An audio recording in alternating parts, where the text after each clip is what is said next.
Star Wars has had a bit of a problem in recent years organically growing their fan base, and they're getting so desperate, and they even need to employ the CIA to try to honeypot people into watching this slop. The CIA secretly ran a Star Wars fan website to send hidden messages to spies. Yeah, that's an interesting revelation, but yeah, I can't necessarily say that I'm shocked by that revelation because, okay, I'm actually surprised how many people did watch The Acolyte all said and done, even though, it didn't quite get that viewership to meet season 2 renewal standard. But even still, like the 6 troons that were all sitting together in a Discord call watching every episode coming out, literally crying like, oh my god, at non-binary Space Basil. Nobody remembers that character, but I do, because I watched all the coverage of that shit. I watched more Acolyte content than anybody who actually said that they were a fan of that stuff and demanded its renewal and chastised all of the bigots and chuds that were out there, ever consumed in their life. But like I said, man, Star Wars has a bit of a problem. Mostly with their fan base and with their identity, okay? Because earlier this year, yeah, we had something wonderful in the form of Andor, which I do have to get around to. I've listened to far too many breakdowns of it, and the criticism, well, it never really lands all that hard, mostly because it just boils down to my feelings. I hate Disney Star Wars and surface level reads on scenes so that they can go ahead and disqualify a show that is just not for them. It's fine, man. There's a lot of high quality stuff that's out there that I'm just never going to engage with. But that doesn't make it bad, okay? It just means that I don't like, I'm not convinced by it. But Andor, talking Andor and Tony Gilroy again, because he's done a superb job in the context of Disney Star Wars, and in some people's estimation, Star Wars full stop. But Andor, how Disney's biggest creative gamble led to the boldest Star Wars story ever told. Yeah, in some aspects, sure. Tony Gilroy and Beau Willimon, okay, discuss Andor's creative risks, Disney's hands-off approach. Oh, that explains why it was actually good, and more at the ATX TV Festival. All right, so when Disney greenlit Andor, they handed creator Tony Gilroy a staggering $650 million, holy shit, to tell a story of the doomed rebel spy across just 24 episodes, which, honestly, like $650 million, that is absolutely insane, and another reason why Kathleen Kennedy is one of the worst, if not the worst heads of a studio ever, because that's just way too much money, man. But when you really do break it down and realize that all of those 24 episodes are, if not an hour, real close to an hour, you compare it with the cost of the other projects in the Star Wars universe, it's not really that much more expensive.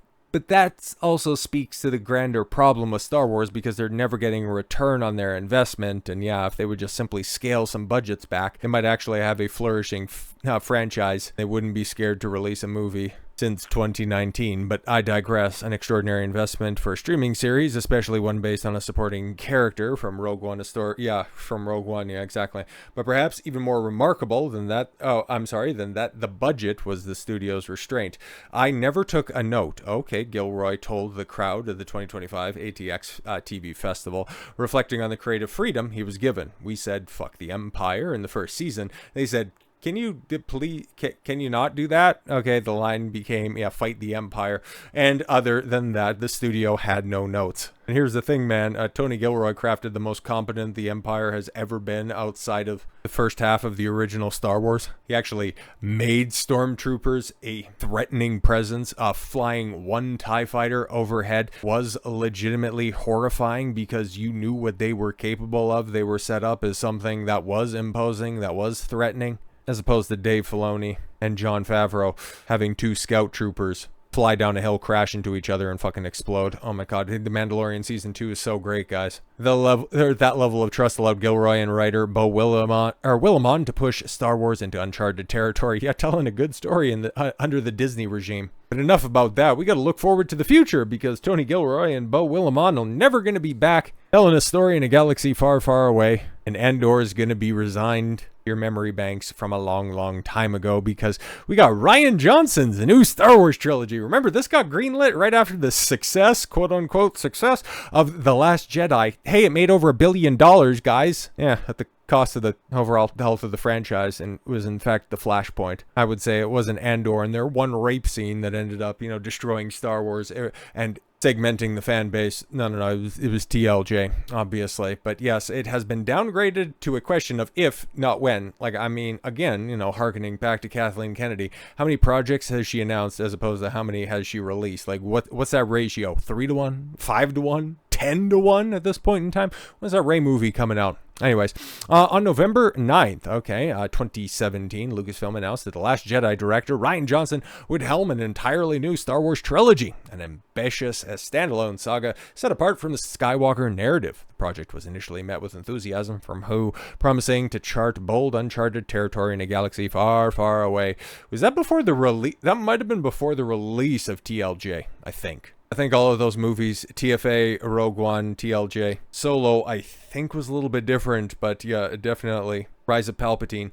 That one came out in December. I think they were all from December, but okay, they came out beforehand and said, oh yeah, Rian Johnson, he's got such a banger on his hands because, hey guys, trailers never lie to people. You could have a hype trailer and then have a fucking dog shit film paging a Man of Steel. But TLJ definitely did that, and they announced that trilogy back then. But anyways, but as the years have passed and Johnson's updates have grown increasingly vague, hopes for the trilogy's future have dimmed.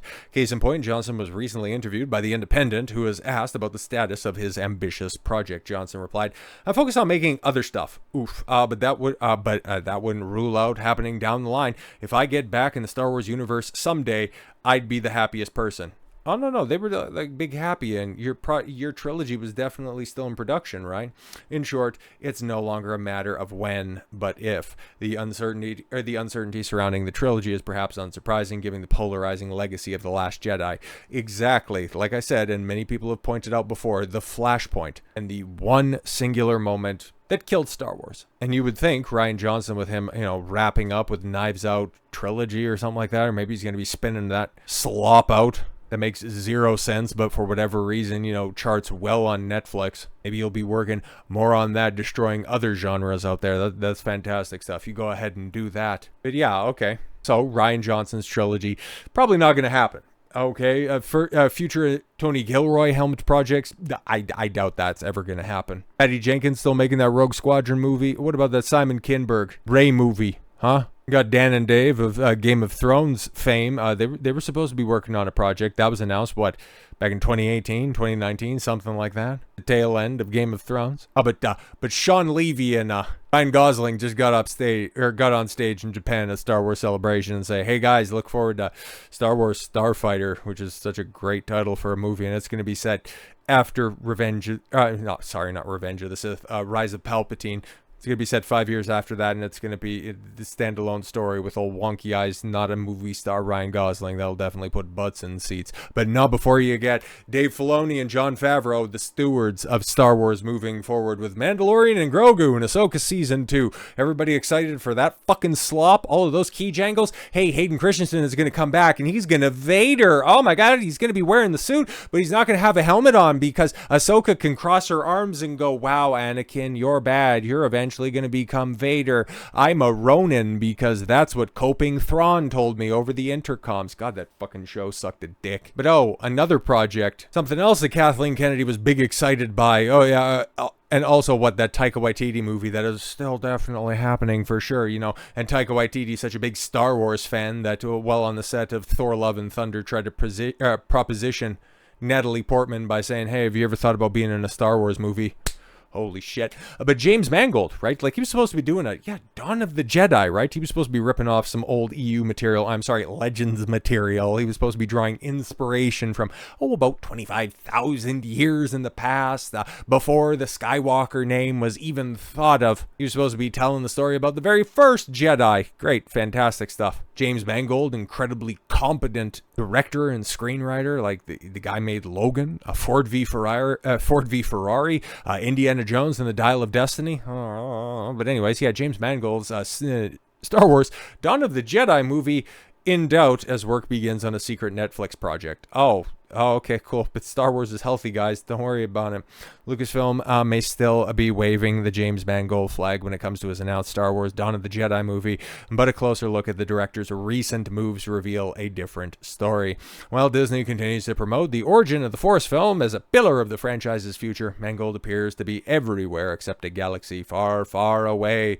In a new scoop from Jeff Snyder, it's revealed that Mangold is developing his very first project at Netflix. The secretive, family-friendly film is reportedly based on a book is being produced as a change of pace from the grittier R-rated fare Mangold is known for. Notably, this Netflix project is not tied to Crenshaw, previously announced adaptation that has been stalled since 2017. Something new, something secret, something dark that only the Sith knew, and something time-consuming. Even more telling, Snyder's sources say the Netflix project isn't expected to be Mangold's next directorial effort. That distinction would go to any number of projects Mangold currently has in active development, including the Swamp Thing movie over at DC, a Buster Keaton biopic for 20th Century Studios, interesting, and then, yeah, as of course, the Dawn of the Jedi film for Lucasfilm. Yeah, that's very interesting, okay, and I would imagine, okay, depending on how well Mandalorian and Grogu goes, and if we do end up seeing in 2027, the year of the 50th anniversary of Star Wars, by the way, you're going to be celebrating that with Starfighters, unbelievable. If that ends up getting off the ground, we're going to have to see how well those perform, because like I said before, Rise of Palpatine in 2019 was the last time we seen Star Wars in the cinema. I'm going to be very interested. I don't think it's going to do well, but Mandalorian and Grogu, if that thing pops out and we have a Star Wars film after all this time and it ends up making $400 million, if it ends up doing Solo money, you're going to be saying so long to anybody wanting to do a Star Wars movie. I'll see myself out after that. And you're going to be copying Marvel's homework even harder by employing a bunch of nobodies and producing slop for a streaming service that's going to be forgotten 10 seconds later. But hey, at least Dave Filoni will have somebody pliable enough to stuff in more of his stupid-ass cartoon characters. What a great time to be a Star Wars fan, right? So glad that we've got that boring showrunner like Tony Gilroy out of the way, right? Like, heaven forbid we'd have, competent plots, interesting stories, well fleshed out characters and great acting. No, we don't want any of that stuff. We want more Sabine getting stabbed by worthless lightsabers because somebody needs to go, figure out the mystery of Mortis. Fucking stupid shit. So with all that said, thank you all very much for the gift of your time. I've been Don Consuelo. I want you to follow your gut and get after it. Take care, everyone.